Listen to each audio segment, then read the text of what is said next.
Hello. Start over. Yeah. My name is Chad Ledford, and I am from Newton, North Carolina. My living environment growing up was like the normal middle class upcoming family. I have a older brother and older sister, so I'm the youngest of three. Both of my parents were married during the whole entire time and still are. But it was a wonderful childhood, playing out in the streets with kids as we normally did, but no major issues or anything of that nature. Had fun, normal kid life. I started doing drugs and alcohol at the age of 16. My brother bought it for me actually. Carried on from there, started doing cocaine, liquid acid, um, ecstasy also while in high school. Went through high school and then graduated high school.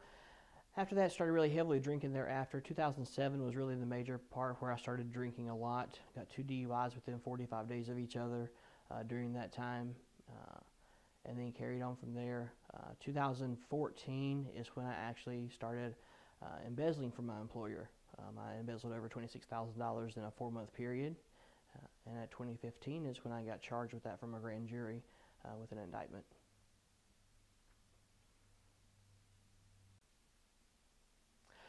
During my case of my felony embezzlement, I did spend 6 months in jail.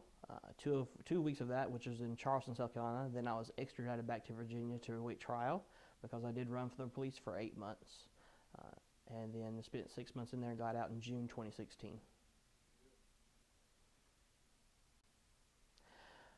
When I went to jail, I heard a lot of different stories from different people, both career criminals, both also people who have been there for the first time, just like myself, for the long period of time. But hearing their stories and hearing a lot of common denominators about their mental health, substance abuse issues, uh, their childhood, single parent families, and then not having any correct figures in their life or any positivity. There's a lot of negativity in a lot of their lives. So saw a lot of that negativity, and that's what really pushed me to change my ways because I did not want to continue down that path of three hots and a cot, as they always say. And there are also, when I was in jail, I found out that they're human beings just like me. And where before I thought them as, oh, people who were locked up are criminals and they should be locked up forever, this, that, and the other. But now my thoughts of that have changed dramatically. My plan for growing up for life was the typical go to school, graduate, go to college, and I wanted to be a cop. I wanted to be a cop for reasons of locking my brother up because he was the one who was in and out of jail since the age of 16, caused a lot of hardships on the family as far as financial wise goes. Didn't care about anything, stole from my parents, stole from me, uh, and therefore I wanted to lock him up. And that's what my plan was for life: was to go to school, go to college, become a cop, and lock him up.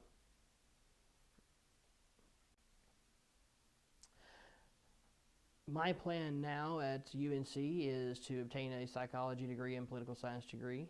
Uh, but what paved the way for that really is in jail, hearing about the people with mental health and substance abuse. And I've had a time with substance abuse myself. Cocaine was my drug of choice, and alcohol was my drug of choice also.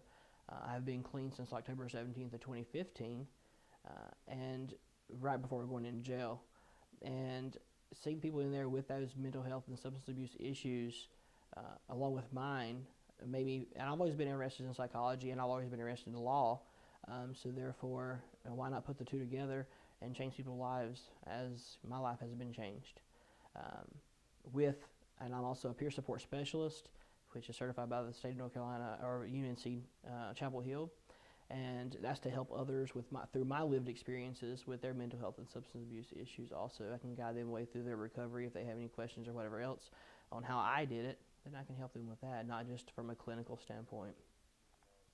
Uh, and then also, I'm in honor court at UNC to actually help students who have been charged with the violations of the honor code to help them see, that this isn't the end of the world. Uh, people make mistakes, but we can correct those mistakes and move forward.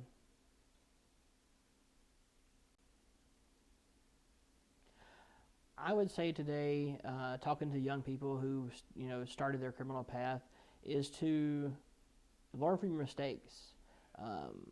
A charge, whether it be misdemeanor, whether it be felony, whatever it may be, is not the end of the world. A lot of people think it is, but it's not. And just carry on with your life and learn from your mistakes and keep going, because there is a world out there that you can succeed in without continuing down the criminal path.